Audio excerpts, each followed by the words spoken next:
কর্মকর্তা আম জনতা শুধু সময়ের অপেক্ষা। পলাশীপাড়া বিধানসভা ভারতীয় জনতা পার্টি জিতছে।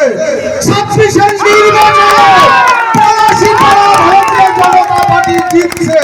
সেই সাথে আপনাদেরকে একটা বার্তা দিয়ে যাচ্ছি আমি, পাহাড় থেকে গঙ্গা পর্যন্ত যে পরিবর্তন যাত্রা শুরু হয়েছে সমগ্র পশ্চিমবঙ্গ জুড়ে গত 5 তারিখ থেকে, এবং 10 তারিখে যে পরিবর্তন যাত্রা শেষ হবে, আগামী 14 তারিখে ভারতবর্ষের যশস্বী প্রধানমন্ত্রী আসেন ব্রিগেড প্যারেড গ্রাউন্ডে মমতা ব্যানার্জিকে বিসর্জনের ঘন্টা বাজানোর জন্য।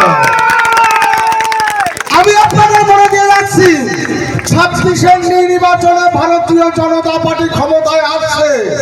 26-এর নির্বাচন হবে মমতা ব্যানার্জির বিসর্জন। আমি বলবো 26-এর নির্বাচন, আপনারা বলবেন মমতা ব্যানার্জির বিসর্জন। বলুন 26-এর নির্বাচন,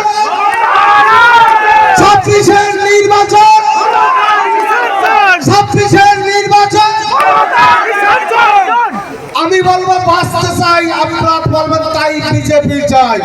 বাঁচতে চাই, বাঁচতে চাই, বাঁচতে চাই। ভারতীয় জনতা পার্টি ক্ষমতায় আসছে।